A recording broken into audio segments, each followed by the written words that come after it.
Welcome to Talkin' Jets. My name is Ryan, and I'll be your pilot. I am joined alongside my fill-in co-pilot, Mr. 𝐒𝐶. How you doing, 𝐒𝐶? Can't complain. How are you today? You know what? Just hearing a lot of news around the NFL sphere. Mike McCarthy getting fired, and then or not being retained, I should say.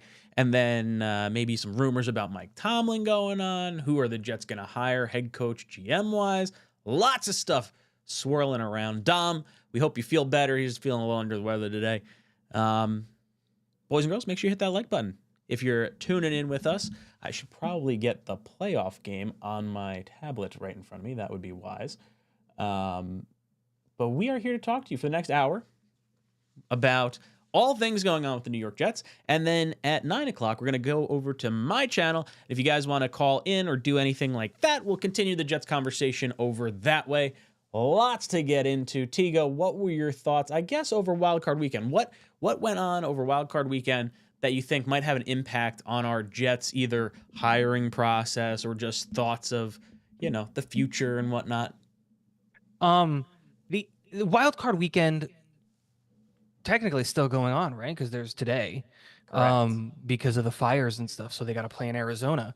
There's not much that was available or like going on or anything that really like screams out to you in terms of, oh, this is exciting. I think tonight is probably going to be the most exciting night because tonight holds the cards on a staff I think a lot of people are going to be interested in the Minnesota Vikings.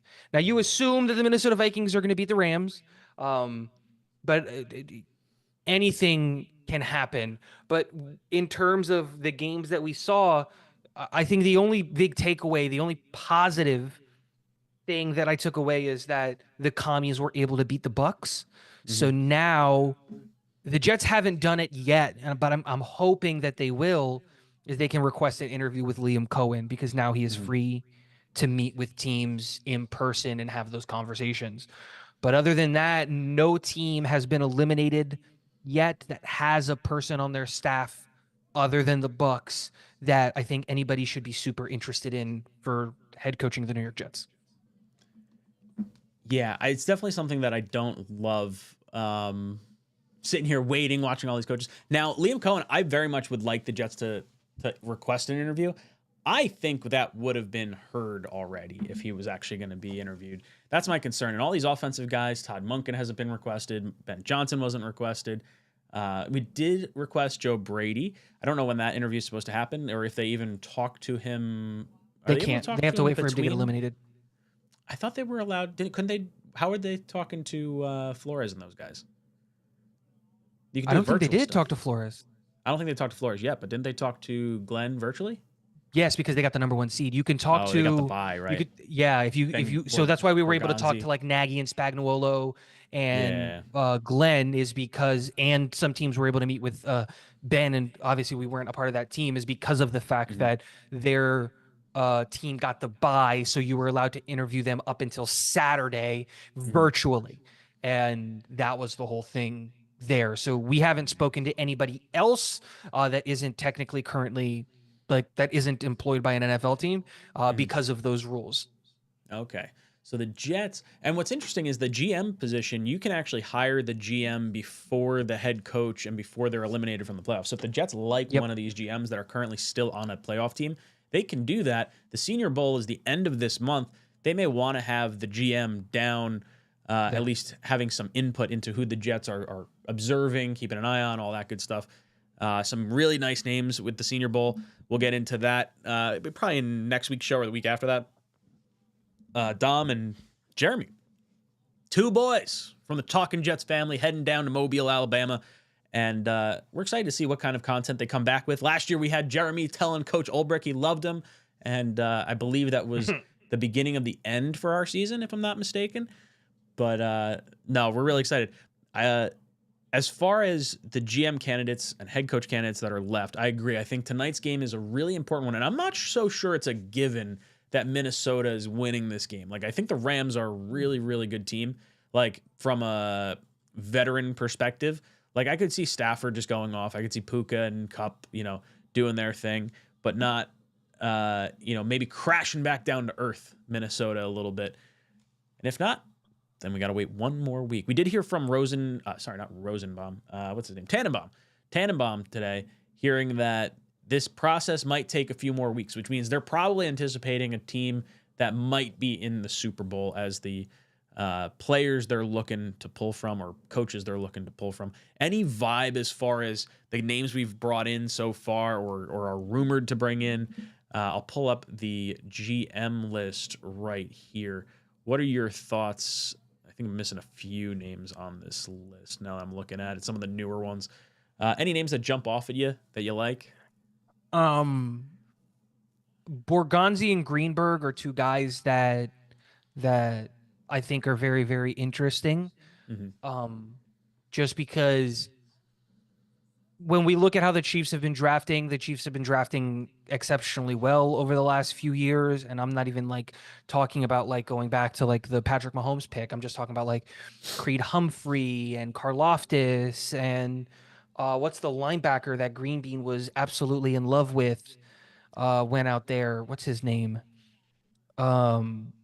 Chanel and and Bolton and Worthy and McDuffie and just so like the things that they have been doing in the draft in terms of the way that they acquire players, but also like in free agency and bringing Justin Reed from Houston and being able to kind of keep the core around. And so Joe Thuney, who they brought in as a free agent. So there are a lot of moves specifically from the GM side that I really like what Borgonzi has been able to do, or at least be a part of the organization that does that and help do that. And then when we talk about Greenberg as the assistant GM of the Bucks are another team that have been able to, draft well in recent years, acquire players in free agency in recent years. There are some question marks, right? In some of the players that they have taken, like specifically in the first round. I know a couple years ago they took a player at the end of the first round that was just like, I don't think anybody had, let alone a second round grade on him, but to take him in the first, I think it was like, was it Troyinka Joe or something Tryon, like yeah. that? Of Washington or TCU is a purple team. Yeah, but again, it was just like they've got some question marks there, but ultimately, you look at that team. That team is excellent, and I think we all know as Jets fans what the limiting factor of the Bucks is, and it's bowls. I think that's a fair assessment to say. Their time management yesterday was ass. It was terrible. Yeah, it was bowls being bowls. Like that's really it. And so those two guys are really the only two guys that I've looked at that I said, you know what, that would be really interesting. Jim Nagy is another name, but that's more along the lines of he's seen so many prospects that, like, because he runs the Senior Bowl, that I'd be more interested in him as an AGM than a GM, like straight up, Yeah, I agree. Kind of the role that Phil Savage was for Douglas, like same type of role. Thomas Dimitrov's one that I do really like. I like how he built up that team from the Matt Ryan years and then kind of trailed off for a little bit, and then he rose them back up through the Super Bowl, had them competing in the Super Bowl, and then the team just kind of fell flat, and the miracle comeback, not so great. But I think that would be a nice pairing. I don't really like any of the other guys on this list. Like Hallaby seems kind of like young. Reddick is a prick. He doesn't really like the Jets. He's talked shit about us, so I don't want him. Grigson, I do not love Grigson, but it seems like there's a little bit of steam to that, like, potentially happening, because Rosenblatt, Cimini, and Hughes all said they think Grigson, Flores, and McCown are kind of like their prediction with where the Jets go. And that feels like concerning, because I don't want Grigson. I don't mind Flores. I don't mind McCown. I like those two. I don't want Grigson, though. Grigson scares me. But I also think that, like, I think too many people get hung up in the weeds of, GM is gonna bring his guys.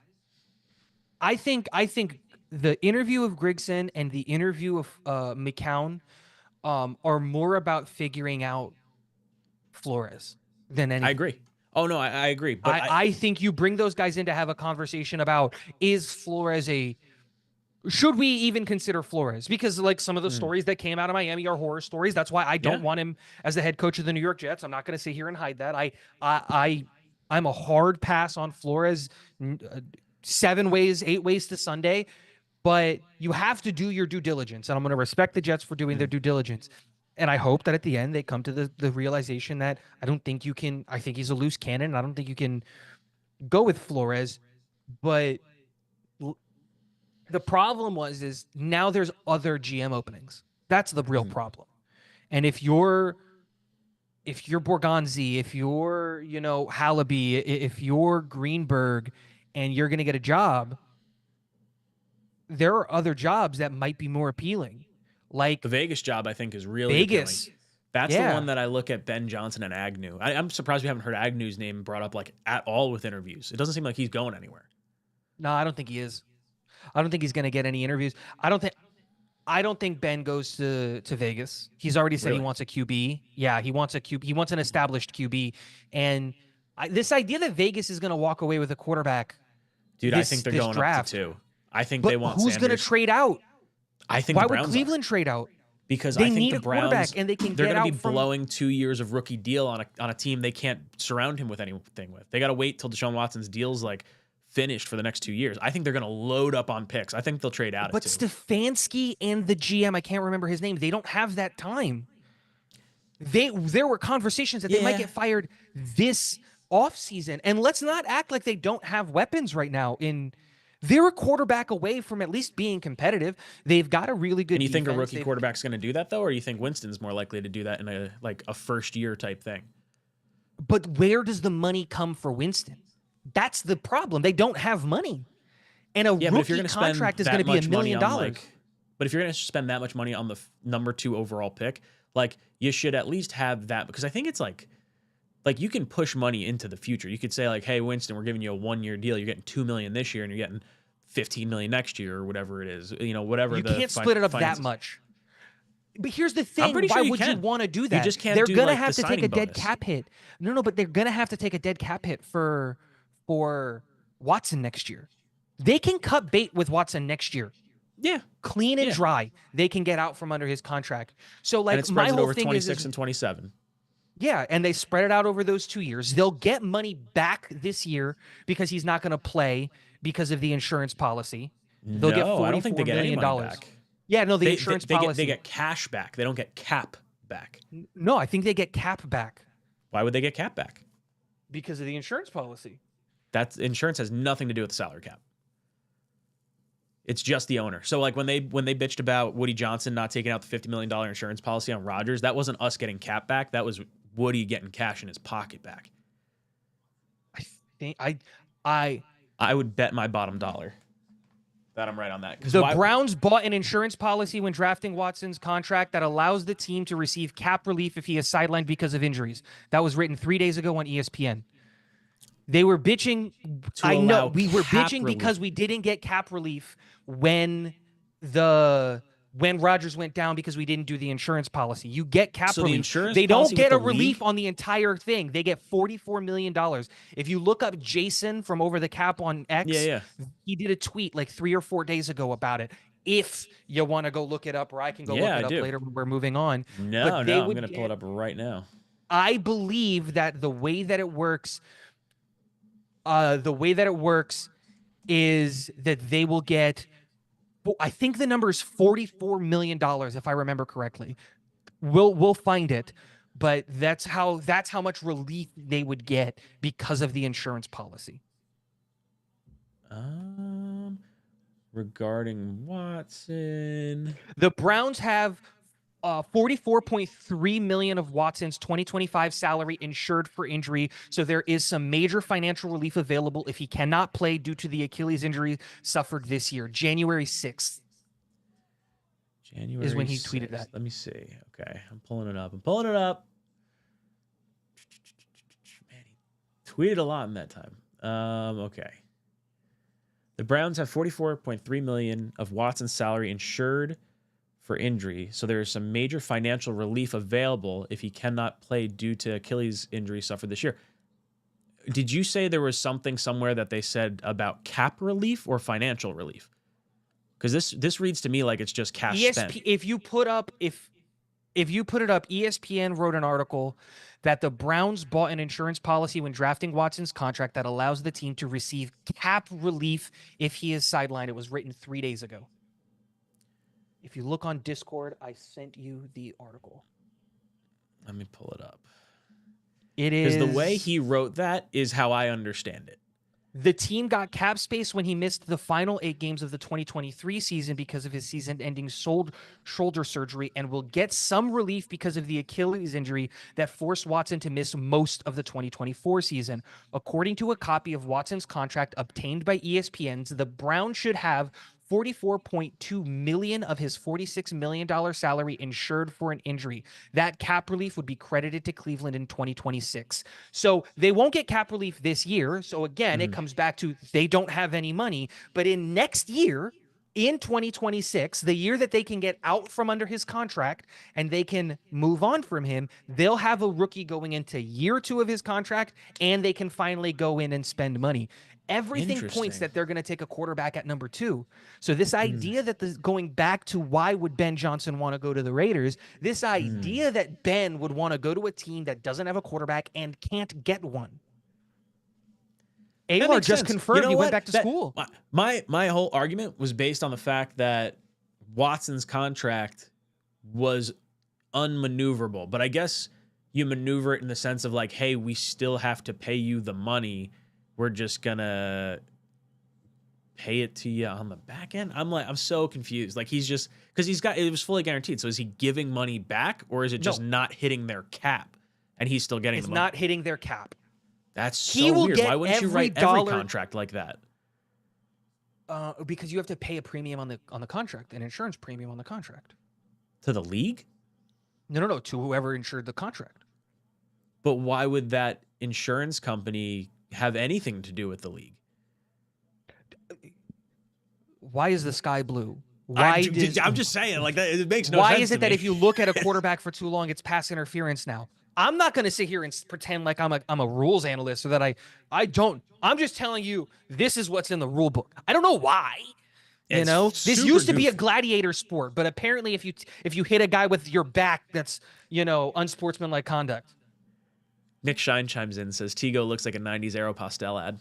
He likes it. Where's my lab? I should be on a canoe in a river. I like it. Yeah, I don't know. Like, okay, so let's talk a little. Oh, I don't want to.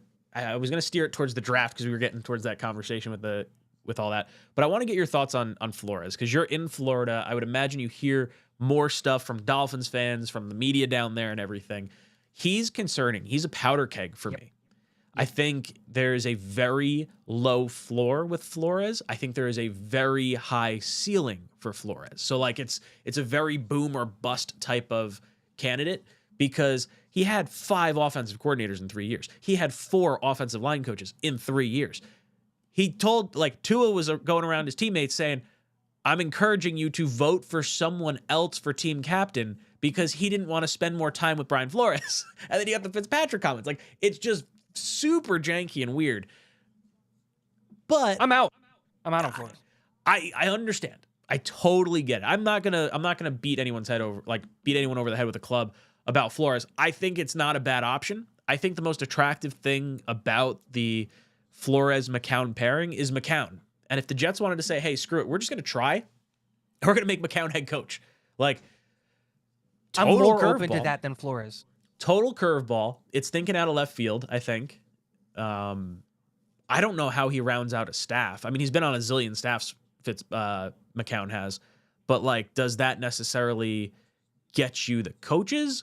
Or just, like, I don't know. Do you, like, if they decided to go that route, what's the, like, who are coaches? Like, what's the game plan, I guess? You would let him pick his offensive coaching staff, because he's been everywhere. He's going to have a bunch of access to people. But because McCown is so, because McCown is so inexperienced as a coach, period, you're not going to let him pick a defensive coordinator. You're going to bring in the defensive coordinator, and you're going to partner him with a veteran. And we were in the group chat, and I feel really dumb because I didn't think of this name. And I always pushed back because Dom is all in on Joe Brady. right? Yep. And he was all in on Liam Cohen, and so was I, but we hadn't requested an interview there. And my biggest question mark with anybody was, okay, if we go young offensive line, who's the veteran defensive, the veteran who used to be a head coach, that's a defensive coordinator that can call a good defense and can help him on the offensive side? Who is that guy? Because I couldn't think of a name. I couldn't find anybody. Mm-hmm. And like an idiot, I forgot Dennis Allen. Just That's fired. the answer. But that's the answer. Dennis Allen can operate a good defense. We've seen him do that as a defensive coordinator. He has head coaching experience, obviously, with New Orleans, and he's learned a ton of from his mistakes there. And he's not going to be the head coach. Let's remember that. He would just be assisting whoever the new offensive young mind is. And that, I think, is a benefit. So look, I'm not saying go out and hire McCown. I think that's absolutely wild. Go and expend the other things. I am very anti-Flores. That I would rather McCown than Flores, but that is, I say that more to show and to put into perspective how low I am on Flores. The things that came out when he was the head coach of Miami and all of the things that he did and the inabilities to hire a competent offensive coaching staff, it's like the Matt Nagy thing. People like to look at the Matt Nagy and be like, "Oh, he has a positive win rate, and he went to the playoffs 2 of the however many years, and Mitch Trubisky, and he had a bad quarterback." And it's just like, yeah, but the Bears were a top 3 defense, a unit that he didn't coach because the defensive coordinator stayed. It was Vic Fangio, stayed. He didn't even pick the defensive coaching staff, and so. The part of the ball that he was supposed the part of the ball that he was supposed to bring value and provide any type of relief, he couldn't do anything. And so when we look at, Flores in Miami, it's just like, yeah. The defense was great, but the offense was horrible. And we saw the moment that Flores left and McDaniels comes in, the offense starts working. Tua starts working as an NFL Well, they also quarterback. traded for Tyreek. They drafted Waddle. No, but they drafted Waddle, totally. But didn't they draft Waddle with him on the staff? Wasn't that him? The Waddle draft, I think, wasn't that when they traded out of the 2021 draft? That was after that might have been like the final year of Flores. Did Flores trade down, or was that McDaniels that traded down? I don't think McDaniels was. I think McDaniels' first move, like in terms of going out and getting a weapon, was Tyreek Hill. I think that was Flores. I think you're right. I think he was 2022. I could be wrong. Somebody look it up. Because Flores was 19 to 21, and we drafted Zach the first year Sal was here, and McDaniels was hired, or Mike McDaniel was hired the following year. Yeah. And so again, so he set him up. I mean, Flores and that staff would have set up that team. That trade was the trigger to everything. No, because McDaniels had that team working before Tyreek Hill got there. Tyreek wasn't in his first year. It was in his second year, wasn't it? I don't think so. Somebody look it up. Tyreek whatever it is. Hill stats, which will tell me also his trade. And then I'll look up when McDaniel was hired. It was the same year. Because McDaniel was hired in 22. And they traded for him in 22? Tyreek's first year was 22 with the Dolphins. Okay. No, but still, okay, you're totally right. And they had the extra first-round picks from it, too. That was, super helpful. No, I'm not saying totally. that, Flores, built that team, but, he definitely had the precursors to allow that team to flourish. No, yeah. I'm not taking anything away from the building blocks. There was a really good shot that, if Watson didn't start, doing all the Watson things that he did, that it was down to the Jets and Miami were, the two teams that were jockeying for position. No, totally.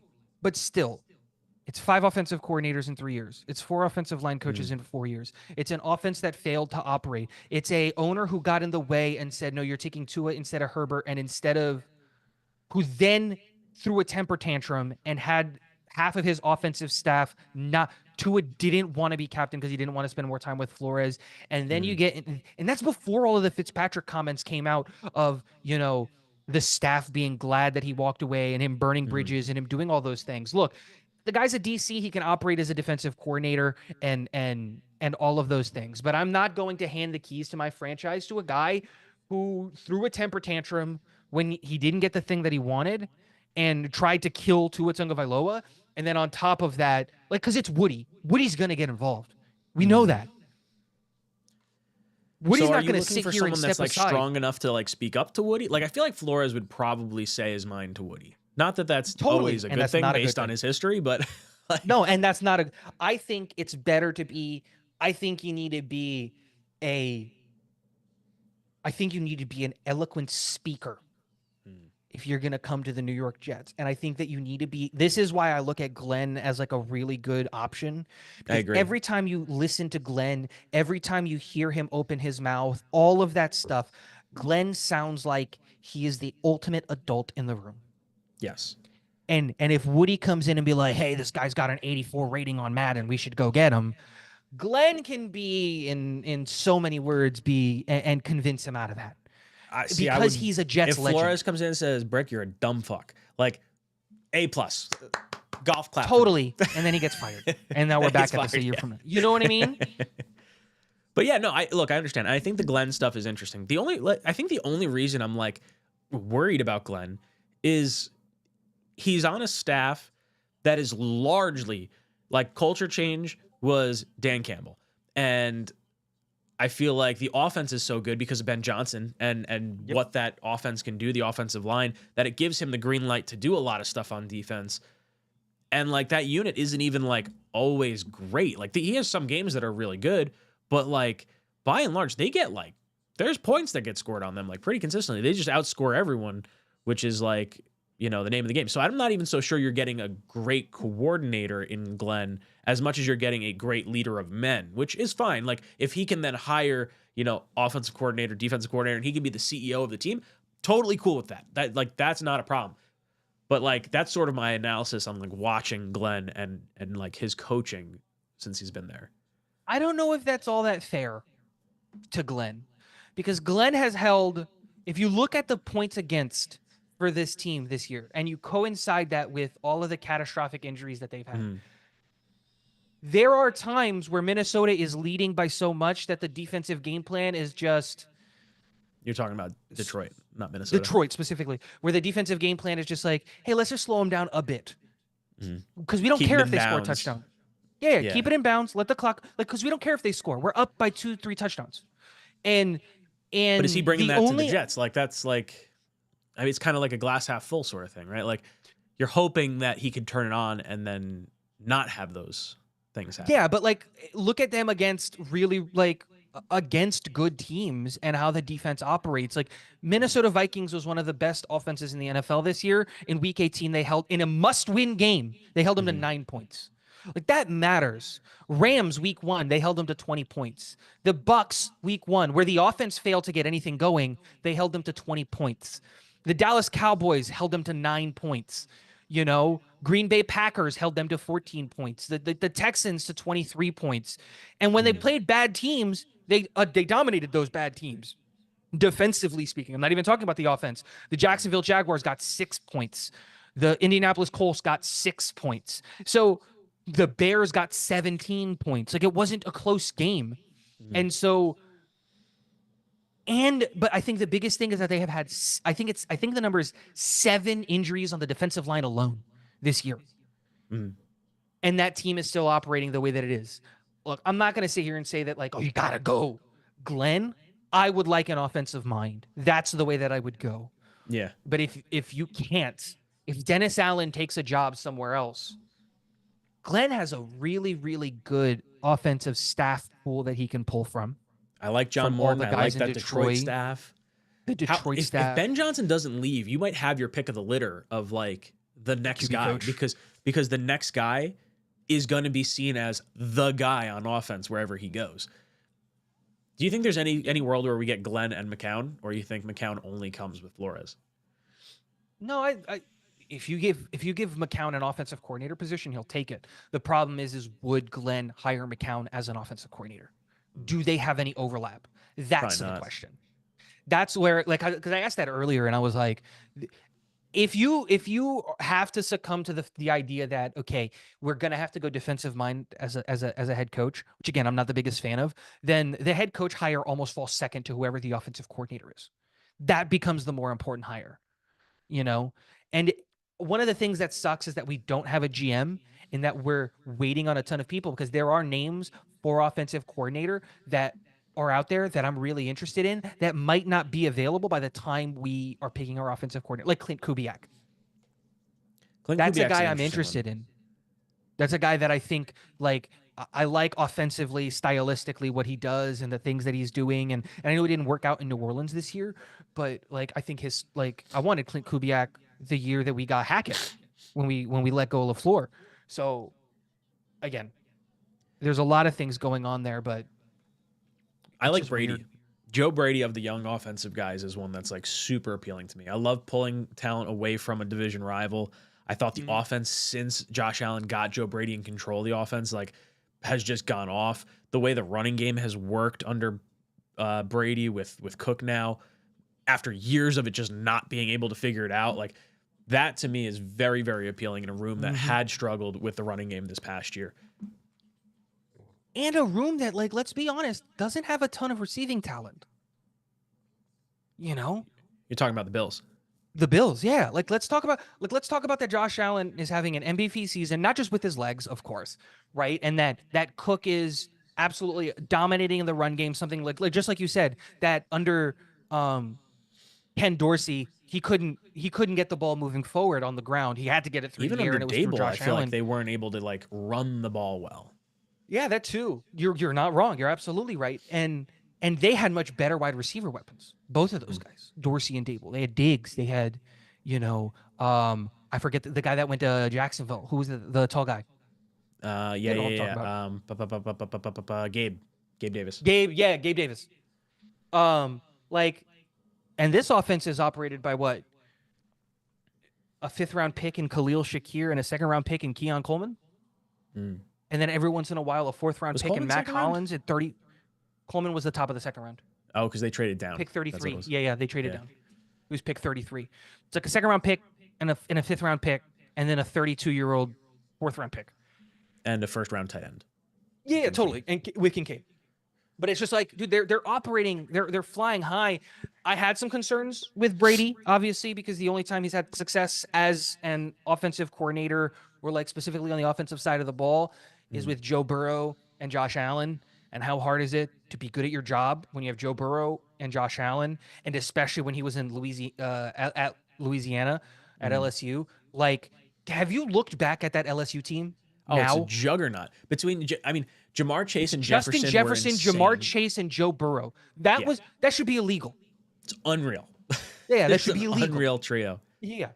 And so, of course, that worked. Like, of course it did. You're talking about the number 1 and number 2 wide receiver in the NFL in college and a top 5 quarterback. Like, this year. He's probably, what, 4 this year? Maybe? Yeah, he's got to be, right? Like, even though that he's team like was 3 not, or 4? Like, you think Allen, Lamar atop the list. Those are 1 and 2. And then I just gave a buffer for a quarterback that I'm not remembering. Yeah, you say, like, Mahomes is in there. Not that he's necessarily, like, one of the top guys this year, but yeah. No, is Joe Burrow 3? You know what I mean? It might be. He might be. But again, and then I use that argument and be like, how hard is it to be good with Josh Allen? And then I go, Ken Dorsey almost ruined Josh Allen. Not ruined, but like Ken Dorsey sucked. Like, bad. The fact that he was employed for that long was wild. Blitzcrew's got a question. Says, option 2, please. Unless Tomlin is really an option. So he says, would you hire Mike McCarthy?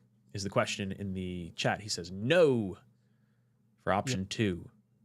I agree. Unless Tomlin's really an option. Or is he talking about... Oh, no, he's talking about my... I think he's talking about my video that I put out today. I had Spielman as GM, Glenn as head coach, John Morton as offensive coordinator, Dennis Allen as defensive coordinator. But Allen may not want to be DC for someone who coached under him, I guess, might be the only sort of flaw in that logic. I don't think Dennis Allen wouldn't come to this staff to work under Glenn. That seems to be like the only hiccup that I had in that. Yeah. I think the idea of bringing Dennis Allen would be if he comes with an offensive-minded head coach. That would be a better situation for him. So to Blitzcrew's point here, would you want Mike Tomlin? No. Not in a trade. Like if they fire him, Yeah, we can talk about it. We can bring him in, but not Oddly really. enough, I'm like kind of okay either way. Like it sounds super weird to be a Jet fan that hasn't had playoff success in 15 years, and we're like nitpicking Mike Tomlin about like the success he's had. Like, never had a losing season. I've been doing this channel for 7 years, and I have not covered a winning season yet. So like, far be it from me to, you know. The way that I look at it is this, though. What is the standard that you want for your football team? Do you just want winning seasons? Because then, like McCarthy, Tomlin, that's great. Go get those guys. They'll get you 9 wins. But did anybody ever believe that the Dallas Cowboys were a Super Bowl team when McCarthy was there? For the last 8 years, 2 years ago, maybe they had a shot. For last year, the last 8 years, has anybody thought the Steelers were a Super Bowl team? How many times? No, there was a year they were 10 and you had the shell of Big Ben, and then you had like, I mean, there were plenty of times over Tomlin's tenure there that you're like, that team should win the Super Bowl. Le'Veon Bell, Antonio Brown, Big Ben in their prime should have won a Super Bowl, like hands down. The fact that they didn't, but we can't look at the full 18 years. No, but I think you can look at when he had a good quarterback, because then his only swing at quarterback was Kenny Pickett, and then it was like, you know, hey, we're going to bring in Russell Wilson and Justin Fields. He gets to the playoffs. Like, there could be that issue with like the post-Ben era and the Ben is aging out, but we can't push him out because he won us, what was it, 2 or 3 Super Bowls, whatever it was. I don't know what to make of him. The last 5 playoff games. Like, what do you make of the last 5 playoff games from Tomlin? He's lost. I mean, he hasn't won a playoff game in 8 years. Oh no, that's what I'm saying. Like, it's on the screen right here. It's Ravens. This year they lost by 14 points to Lamar. They lost 21-0 to Josh Allen and Bills last year. They lost 21-7 to the Chiefs in 2021. They lost 28-0 to Baker Mayfield and the Browns in 2020, and then 21-0 versus the Jaguars in 2017. The biggest red flag for me is that Jaguars won 21-0 when Ben was still very much like around. This is pre-Ben injury. Correct. Ben fell off post. He broke his hand, something with his thumb, I think it was. 2019? I don't remember. Yeah. Something like that. But like my thing is this. Tomlin is a defensive-minded head coach. The Pittsburgh Steelers have the most expensive defense in the NFL right now. They have 3 players that are arguably or are the best player at their position on defense. Fitzpatrick. If you look at T.J. Watt, Cam Hayward, and Minkah Fitzpatrick, that there is a legitimate argument that Minkah's the best safety, that Cam Hayward's the best DT, and that T.J.'s the best edge. Regardless, I'm not. Look, respect to I forget it. Myles Garrett. T.J. Watt is the best defensive player in the NFL right now, especially now that Aaron Donald's gone. That game is only 14 points with the Ravens because the Ravens clearly they took their foot off the gas. They said, we're not going to get hurt. We scored 21 points and a half. We didn't let them do anything. Dude, if they want to go up the field and throw passes and they're not going to score 4 touchdowns, and we will. So let them do their thing. And they're not going to get hurt. They were just going to stay healthy. And so, like, again, I'm not trying to be like, oh, we're too good for Mike Tomlin. If Mike Tomlin gets fired, that's one thing. Bring him in, have that conversation, because I think that Mike Tomlin can definitely be the catalyst and the beginning of something that changes. But because there's something fundamentally like wrong, like in the walls in New York, and that needs to change. But let's not act like the New York Jets are the elite organization that the Steelers are. Woody Johnson is not Art Rooney at all. He's not getting 18 years here. Or 16 years, whatever he's at now. Like, crazy. Let's not do that. Let's not sit here and act like Tomlin is going to be the savior. No.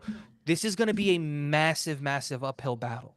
Tomlin was handed the keys to the castle in a castle that was pristine, finished, and he was able to keep that going for a long time. And credit to him. And I'm not trying to take anything away from Tomlin, but what I'm saying is that does our castle even have keys? Is it not just some on guy? Our castle? Well, do we have walls?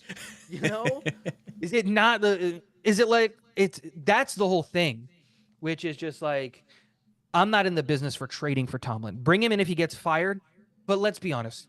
The Pittsburgh Steelers organization, they're not dumb enough to move on from Tomlin. This is the fan base getting loud, The ownership knows how hard it is out here trying to find a head coach to do something and everything like that. And Tomlin is a damn good head coach. You just got to strip him of his offensive staff hiring powers, because Matt Canada being an offensive coordinator for 3 years, that's unacceptable. Yeah, not good. Not good. The whole Tomlin thing fascinates me because I don't think he's actually leaving Pittsburgh. Pittsburgh just doesn't like move off of their coaches. They're the embodiment of like longevity there. 3 coaches in 60 years. That's crazy. Absolutely 3 in crazy. 60. We've had 3 in the last 9 months. Yeah. that's terrible. That's so bad. We'll have we 3 will have 3 this year in the last, alone. You know what I mean? It will be 3, right? Oh no, it'll be 3 in the last year because I think Middleton coached a game, didn't he? Yeah, didn't Saleh 3 like, last year. 3. We had 3 in the last 12 months, or I guess it's a little more than 12 months, probably like 15 months or something like that. But still, that's crazy. Tomlin for me, I think if there was a parting of ways in Pittsburgh, more than likely would take a year off like Belichick, a year off like Peyton, and I think he'd wait till Daboll's fired in New York and go to the Giants. That would be my that's where I see him going. I feel like the Mara family and the Rooney family are close. That's interesting. I think if he does get fired, I agree. I don't think he goes and takes a job immediately, and I think he waits for like the perfect spot. Whether that's the Giants, I think it's gonna be like he's gonna wait for Andy to retire, and that's where he goes. Kind of a thing, I'm going to Mahomes. And because he goes to the Bengals after what's his face gets canned, like Zach Taylor. Holy smokes. But no, but he and rightfully so, he would have whatever NFL team that has an opening available. He would be able to walk in, set his price, and they'd say, absolutely. Anything else? Do you want us to wipe for you when you're in the facility? We'll hire a professional full-time wiper. You won't even have to wipe your own ass when you're here.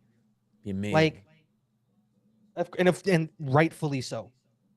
This stream brought to you by Tushy. No, I'm kidding. 𝐂𝐮𝐬𝐫 comes in. Says, is it crazy to think Spielman as president of front office and then Borgonzi as GM, Glenn with McCown or Morton as offensive coordinator? So I really like Spielman in the executive role. I don't love him in the GM role. He doesn't have any experience as a GM, and that's the part that kind of like worries me. If you have him like in charge of hiring and like knowing dudes, Chris Spielman is Rick Spielman's brother. So like Rick Spielman's the one that's helping us with the 33rd team right now get interviews. So that type of connection I think is helpful. My Lions buddy, Jay from Let's Talk Lions, he's like all about Chris Spielman. He's like, this guy changed the culture. Like he was the catalyst that brought everyone else in to change that culture. And like, you guys should totally hire him. Like that's his thing for us right now. I just don't know if GM is the role that I would like to envision him in. Borgonzi would be, I think, the gold standard for GM as far as like options available to us. And then as far as head coach and offensive coordinator, like I just want to find a way to get McCown in charge of our quarterback room. Like for him to have 12 different teams, 14 different offensive coordinators, and like learn under Frank Reich and Kevin O'Connell, that to me is like a recipe for potential success. Like that's something to gamble on. When I look at look at the players that the quarterbacks that he's been with. Jake Plummer, Kurt Warner, Matt Leinart, Dante Culpepper, Jamarcus Russell, Jake Delhomme, Jay Cutler, Mike Glennon, Johnny Manziel, RG3 with the Browns, Deshaun Watson, and Sam Darnold. It's not necessarily a who's who of like juggernaut quarterbacks, but these are like, aside from Jake and Kurt, like early on in their careers, all these guys were brought in as like solutions to the quarterback position for a lot of other teams, and they wanted McCown in the room. Did you hear the conversation between Johnny Manziel and I think it was Shannon Sharp on his podcast talking about how McCown treated him? Oh man, hold on. Let me see if I can, do I have that queued up? If I have Dude, that, Uncle Josh is the best. That's what I'm saying. I'm open to Uncle Josh's at head coach. Honestly. And like, dude, it's so good. Because you don't last in the league that long without being intelligent. Yep. You don't last in the league that long as a backup without providing a legitimate upside, like a legitimate upside to that unit. Because multiple teams brought him in knowing that he was never going to play, paid over market value to bring him in, Yep. so that he could just so that he could be another quarterback coach. And that's Just the thing. in the room This with is Sam why all this the list time.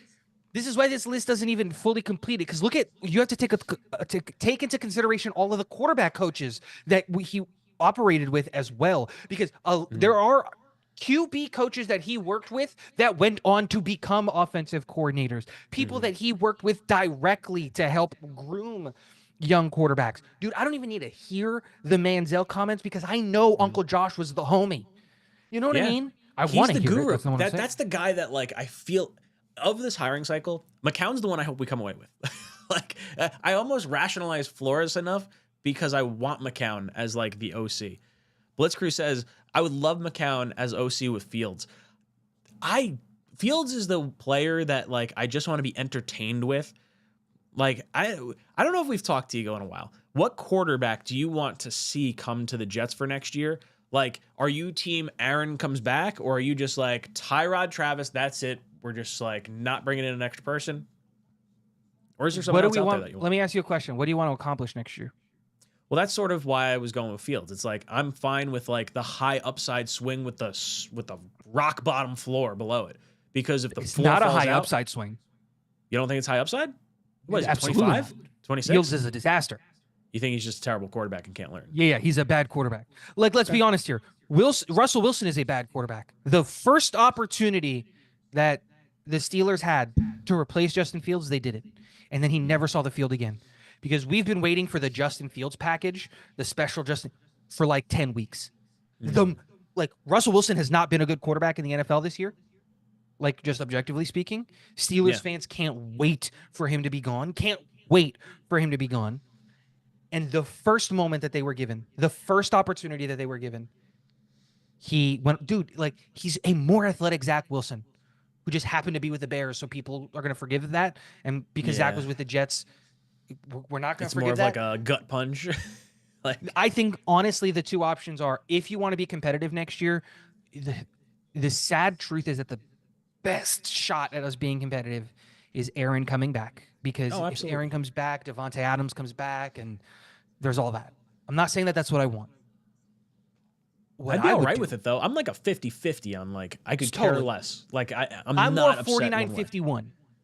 And the reason I'm 49-51 is because the 2026 quarterback draft class is going to be insanely good. And for me, I would give a new coaching staff a mulligan year. Year one is a teardown, and we're rebuilding in 2026. Let's go get you your quarterback in 2026. Let's shut up all of these Jets fans and the media that thinks that Jordan Travis is a good quarterback and that he can start as an NFL quarterback. Let's start him week one, because Jordan Travis at max wins you two games. Three if we get a good kicker. Why not bring in Fields then, and just like, because that might appease like some degree of the I don't know. Garrett's an interesting case. You can't get rid of Tyrod. No, you don't get rid of Tyrod. Here. I think you have all three. I think you have you say, hey, look, the three of you guys, you just compete, and behind the scenes you're like, hey guys, we're probably going to lose a bunch of games. We're aiming for that 2026 draft class. If we happen to catch lightning in a bottle with any one of these quarterbacks, no, you got to prevent. You got to prevent the possibility of that. So you just want to just straight Fields up like can implode. win you games. How do you? But Justin like, Fields can win you games. How do you legs. rationalize that with like Garrett and those guys? Like, I feel like you have to give them like some degree of false hope. You pay them. Yeah, they can get paid this offseason. Pay them.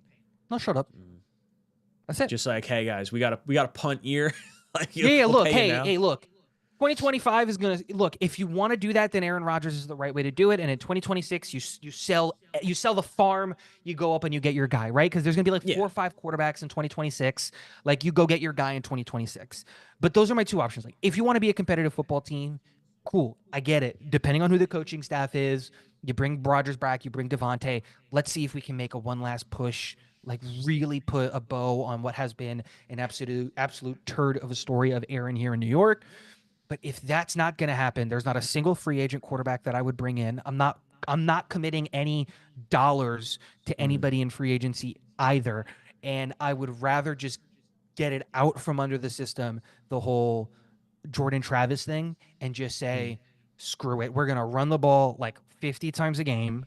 And the only person that's getting any targets is going to be Garrett Wilson. McMillan can have an off year. I'm speaking that one into existence. Dude, I hope we get him.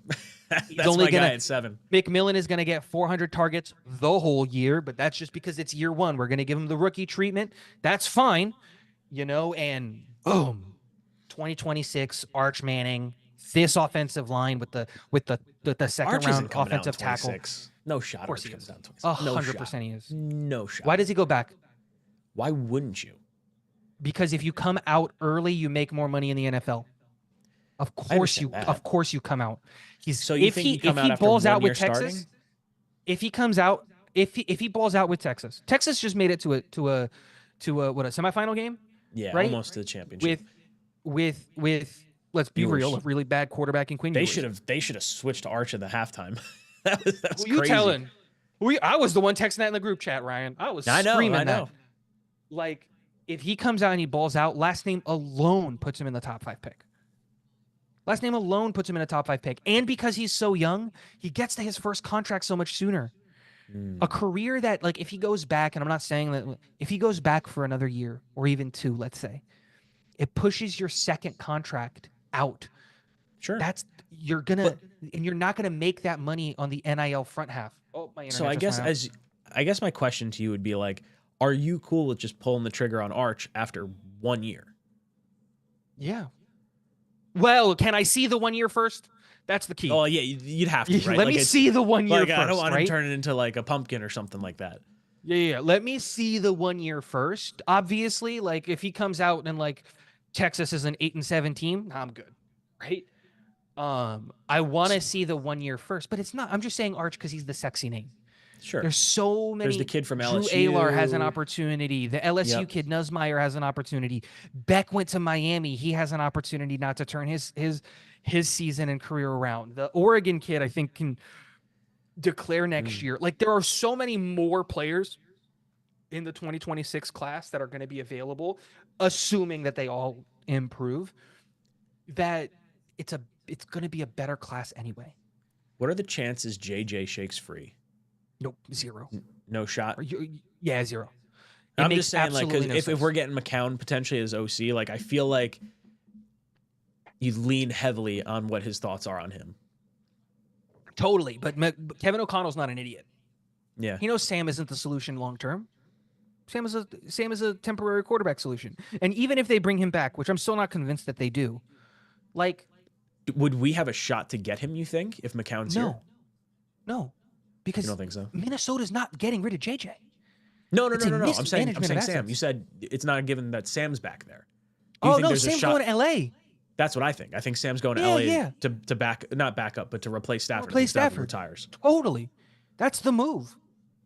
And then Kirk goes to San Francisco to back up Brock Purdy. Yep. I agree. That's the Blitz asking, you guys think Arch won't pull a Manning? That's sort of my thinking. Like, if we get the first pick, the only thing is there's going to be a lot of other quarterbacks that you could pick from, if not Arch.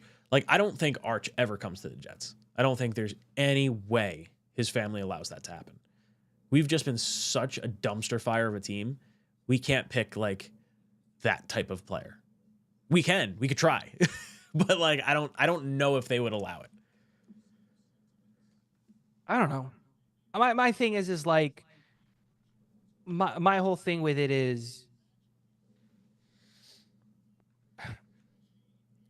I don't think players have that much. I don't think players now have that much control over like their destiny and stuff like that. I think Deion but Arch just goes back to school. Smoke. Like if they were like, he's gonna like, I feel like Deion, like, there's no way Deion allows Shedeur to go to the Browns. No shot. But okay, this is going to be a perfect example of this exact situation, right? Because Shedeur is going to be that situation. Shedeur's not going back to school. No, I agree. The window to declare closes really soon. Yeah, you know? I think he's coming out. And so 100%. This opportunity for him to go back is going to be closed. He's not going to be able to go back in that, like, on that front. And so now you're in a situation where it's like, if the Browns do take him, what are you going to do? He can't go back to school. and then they're going to own his rights so he just doesn't play football anymore? It's not like it was in the past. And Dion has already come out and tweeted, oh, it's going to be an Eli. I don't know if you've seen that tweet from Dion. No, I didn't, but that He seems literally tweeted, it's going to be an Eli. Those exact There's no words. shot he plays for the Browns. Like, no shot. I don't disagree with, I think he does, because I don't think, what is Dion going to do? Convince the Raiders to send their first 5 draft picks and I think they'll Max do it. Crosby? I think they're going to send 3 first-round picks to go from 7 to 2. And that's how the Browns are going to rebuild in the future. The Browns are going to ask for more. More than 3 firsts? Yeah, of course. Why? They need a quarterback because they need a quarterback. Sure. They can run it back with Winston. I think it's highly likely they do that. You're going to have to, if you're the Browns, you're going to hold them over a barrel. Okay, Shedeur doesn't want to come here. We're going to take Shedeur. You need to blow If Shedeur sits out a year, you're screwed. Because then he just re-enters the draft next year. He can't sit out once he declares and you take him. He can't play again. I'm pretty sure if you sit out and you don't sign a contract, you re-enter the next year for the draft. You would sit a season. I don't think that's true. I think that's true. Isn't that what happened with what's his face? Lyle Collins. They said if any team drafted me, I would sit out. So they let him go undrafted, and then he got to pick his team. But he missed out on like the top 15 money that he would have gotten. I mean, he wasn't going to go top 15 once those allegations came out. But I'm pretty positive that's what the rule is.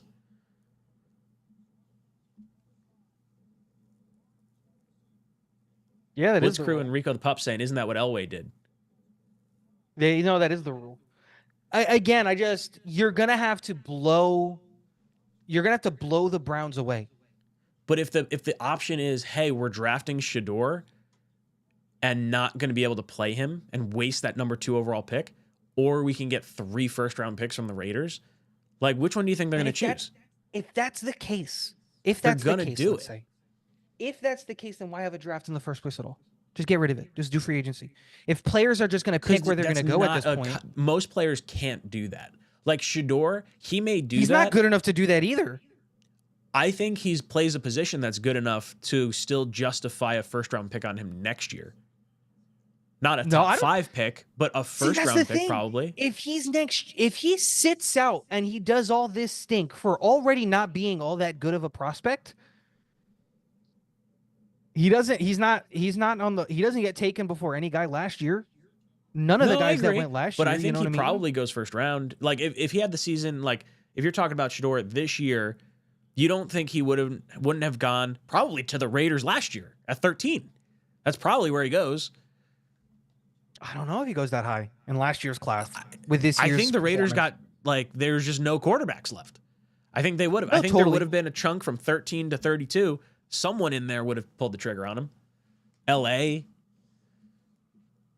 I think someone would have hopped on it. I think if you're the Browns, you play chicken all the way to the end and you say, no, we're gonna take the kid. If he doesn't want to come here, that's on him. He can delay a year, he can do all that stuff, totally, but I don't know if Sorry, I ejected you by mistake. It's all good. Jet Engine comes in and says, anyone against hiring McCarthy? Sorry, hold on, let me hide this.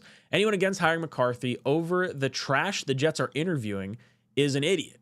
Deal with it. Hiring McCarthy in 2019 was easy, no-brainer, layup. Instead, Chris Johnson hired Adam Gase. Was that the move, you think, back in 2019 to hire yes. Mike McCarthy? He was the best candidate of that crop. Mm-hmm. And just roll with Sam. Yeah. Hopefully he turned it around. And here's the thing. He's also probably the best candidate this go around too. I can't imagine he considers us at this point, right? But my thing is, yes, I think McCarthy's ending up in New Orleans. But my whole thing is just, again, we've seen McCarthy. We know what McCarthy is. We know how good of a head coach he is. And my whole thing is I'd rather take an upside. I'd rather take a swing on a guy who has a much higher upside. McCown, Brady, Cohen, Glenn, those guys have a higher upsides because they're an unknown commodity. And I think McCarthy is going to get you 9 wins and you'll end the playoff drought. And the next year he'll go out and he'll get you 9 wins. And we'll be back in the playoffs. And the next year, 10-win football team. And we'll be back in the playoffs. We're not going to get a playoff win, but we'll be in the playoffs. You know, maybe you get lucky and you get like an up-and-coming, like who sucks in the AFC right now that isn't named the Jets? You know, that maybe they turn it. Maybe you get like New England in the first round. You can't because we would have to win the division. But like, you get what I'm saying? Like, it's just...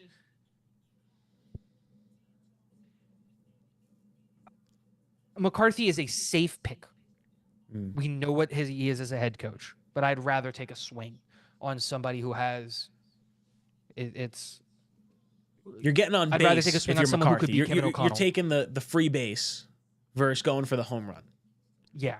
You're stopping at second instead of rounding third and hauling ass to home. You're just holding up and saying, dude, this is a double. This is great. You know, and that's fine. I want to try to beat out the catch at home. That's the way that I look at it. I don't want to just be another one of those teams that are perpetually living in mediocrity. That's an upgrade for us to perpetually live in mediocrity. Don't get it twisted. I would love to be in mediocrity. That's totally. Dude, totally. I'm not even looking for wins at this point. I just want to be fucking entertained. Swing for the fences. A single's not going to win you the game.